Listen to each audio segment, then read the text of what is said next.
Show you the clues the Bible gives us that black people come from Africans, which descend from Ham, Noah's son Ham. Okay? Genesis chapter 10, verse 6, the sons of Ham, Cush, Mizraim, and Phut. And we know about the Canaanites. Phut is for the Libyans. Mizraim is for Egypt.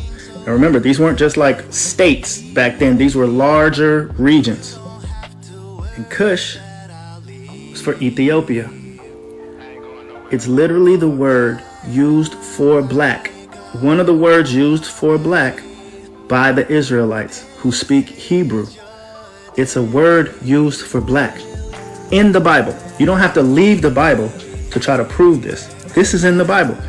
This is the outline of the biblical usage. All right?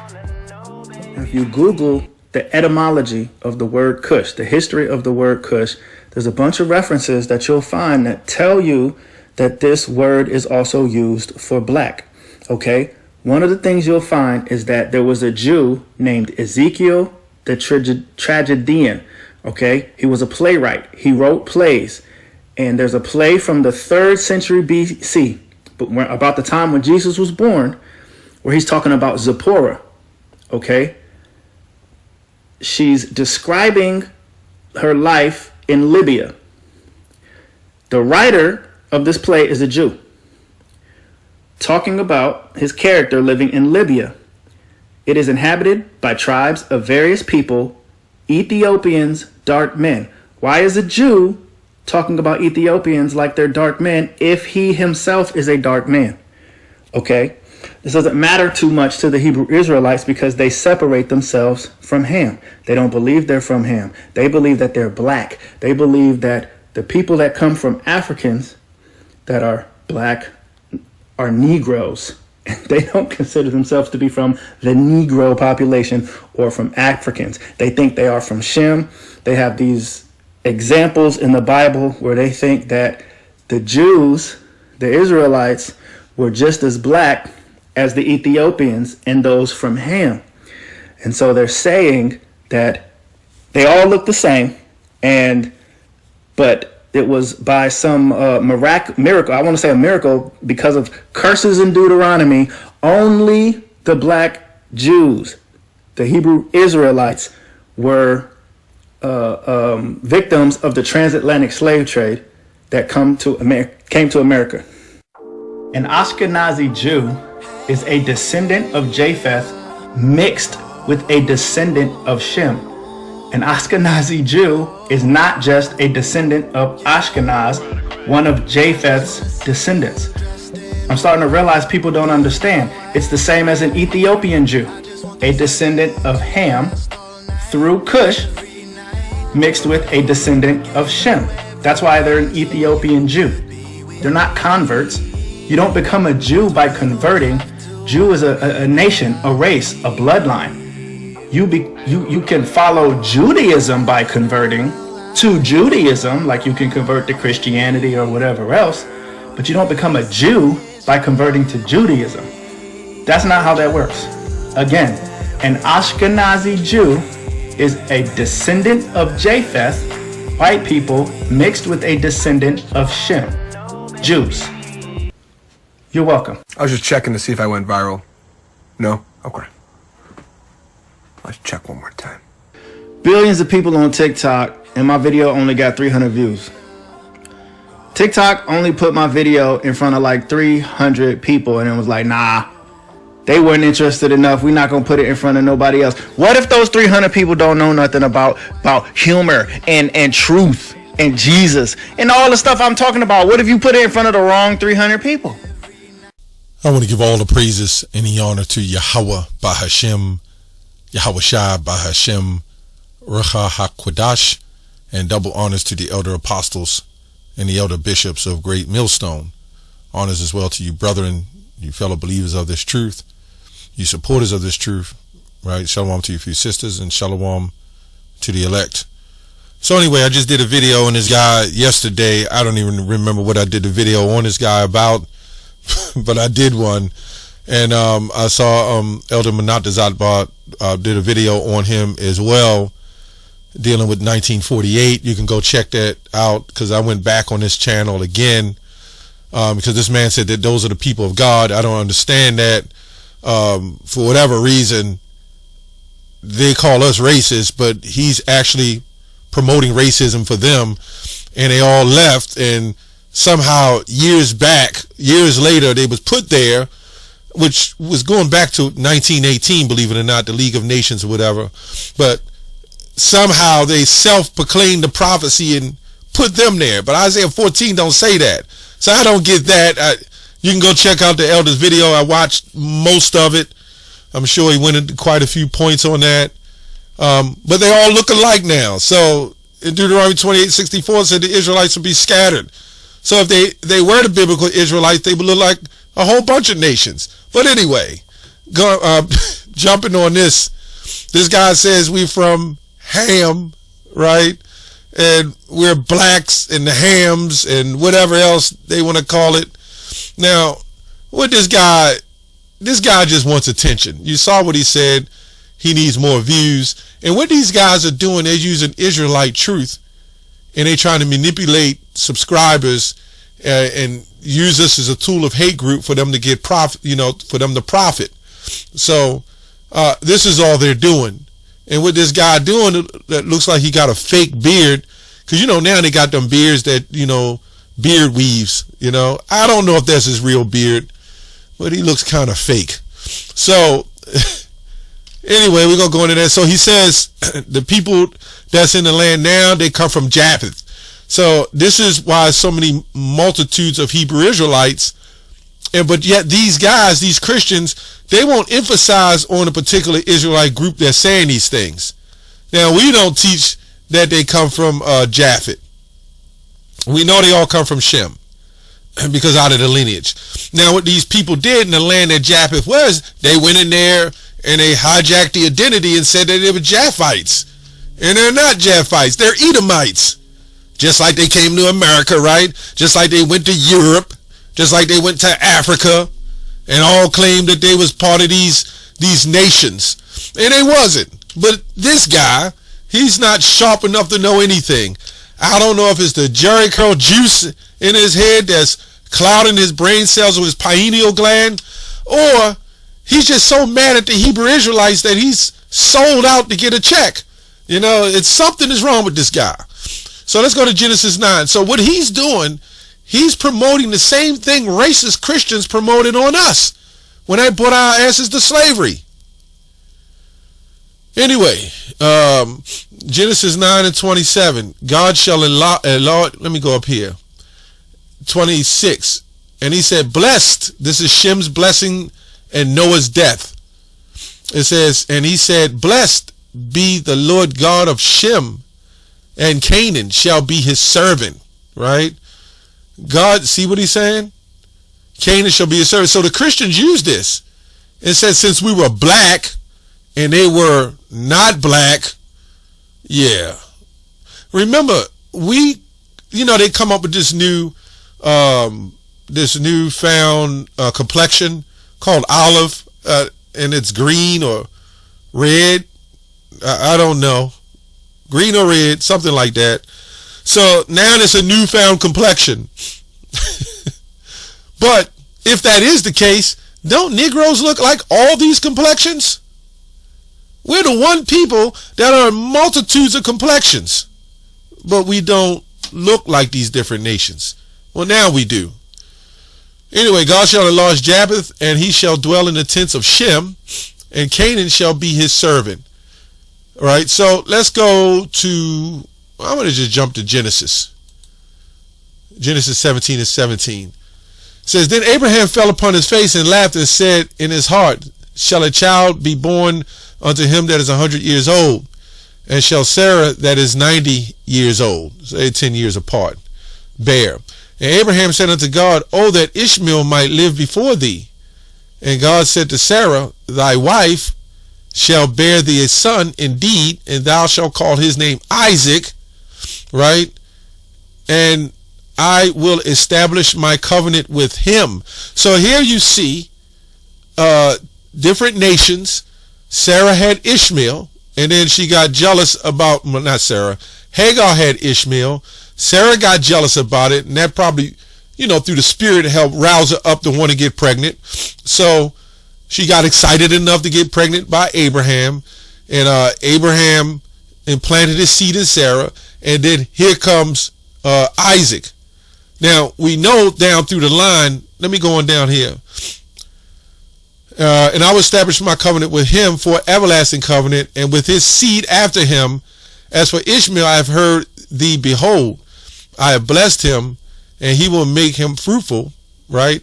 And will multiply him exceedingly. 12 princes that shall he begot. But I will take him a great nation, make him a great nation. But my covenant will I establish with Isaac and with Sarah. So we're going to jump here to Genesis, since we're in Genesis. So this is how we know that different nations can come out of a womb. This is what this guy don't understand. Just because you're Shem, don't make you an Israelite or a Jew. Genesis 25 and 25. And the first came out red all over like a hairy garment, and he's called his name. Let me go up here. 24. And when her days to be fulfilled, this is talking about, who is it? Isaac and Rebekah. Right? Yeah. And by the way, Isaac was 40 years old and Rebekah was 14, by the way. And when her days were to be delivered were fulfilled, behold, there were twins in her womb. Okay, let me go up here. 23. And the Lord said unto her, 2 nations are in thy womb, and 2 manner of people shall be separated from thy bowels. Who is this slick, gelled-haired Jake to say anything different? And the one people shall be stronger than the other people, and the elder shall serve the younger. So here we see Shemites, right, from Shem, but they're all Hebrews, but then you have what you call the Hebrew Israelites. That's who the covenant went to. And then we're going to get into the skin complexion in a second.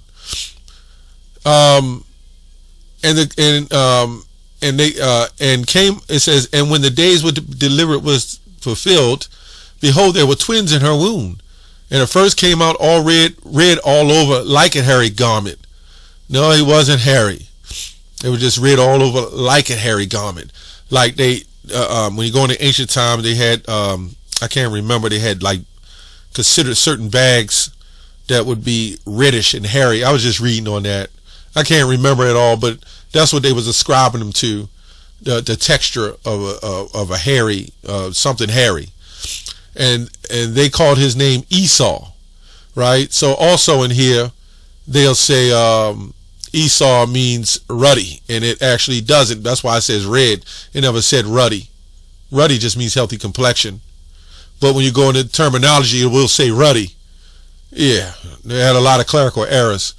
And after that came out his brother out, and his hand took hold of Esau heel, and his name was called Jacob, and Isaac was 80 years old when he bare them. No, Isaac was 80 years old when she bare them, right? So we see here that these are 2 manners of people coming out the sea line. So we are far from Ham. Right, let's go up here. Now, what they're thinking, you see, it came all over, red over like a hairy garment, meaning it was red, wasted away. Joshua means he was wasted away. So wait a minute, this is not making sense. And we know through the process of elimination through prophecy, the book of Obadiah, it speaks of Edom and the Caucasus Mountains, who Esau dwelled in, and how he went up to escape the tribulation and the mosquitoes and so forth and so on. That's why in Vietnam they was getting their asses tore up.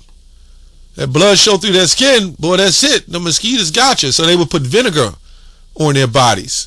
But anyway, that's another video trying to prove who Esau is. But I just want to get to this point. Numbers 20, I always go to this, 25 and 27. And when Phinehas, the son of Eleazar, the son of Aaron, priest, saw it, he rose up from among the congregation and took a javelin in his hand.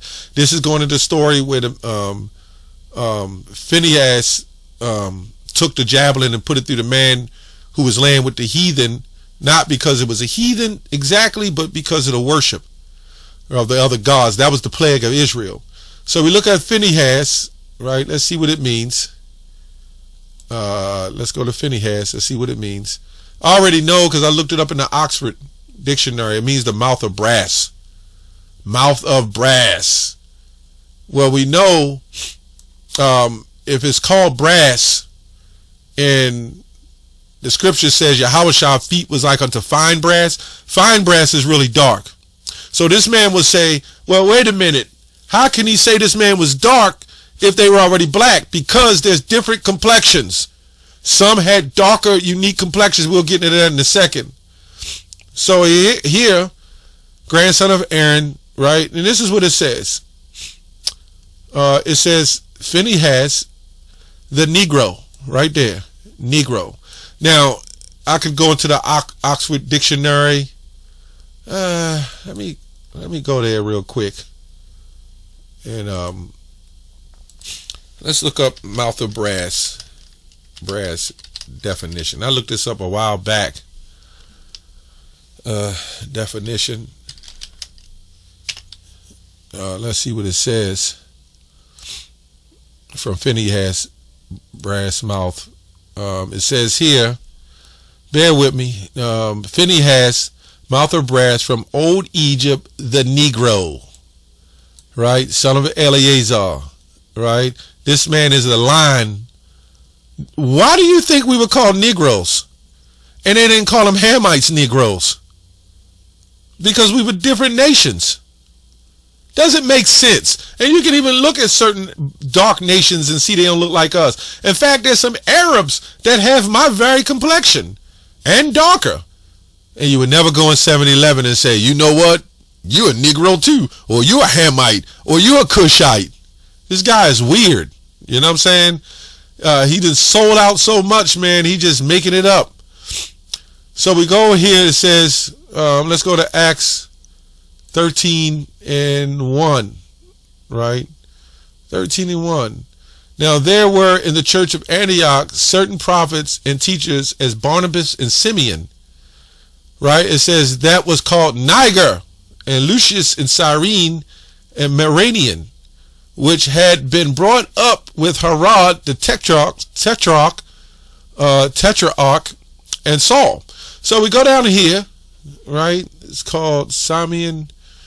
It's called Niger, right? Let's see what Niger sounds like. Let's turn up the volume. See what it sounds like. Strong's G 3526. Niger. Niger. Strong's G 3526. Niger. Niger. Yeah, there you have it. They're southern. When they brought us into slavery, they didn't say it the way they say it right now, right? They didn't say it. This is why now you don't call those Hamites or those Egyptians in Sudan, you don't call them nigger, this N-word, do you? You never have, right? You never have. Let's go on here some biblical usage. The term Niger is used to surname the description of individuals, specifically referring to Simeon of the prophets, teachers, early church Antioch. The name likely indicates characteristic individuals properly referring to complexion. This man literally said, I almost forgot that. This man, first of all, you can't mix seeds. You're either of a tribe or a nation or you're not.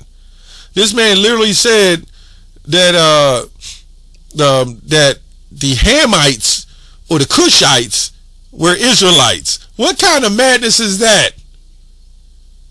We just read in Shem and who the Israelites would be out of the 12 out of Jacob, right? It says here the context clearly the church name often carries significant meaning reflecting characteristics, heritage, notability, notable events.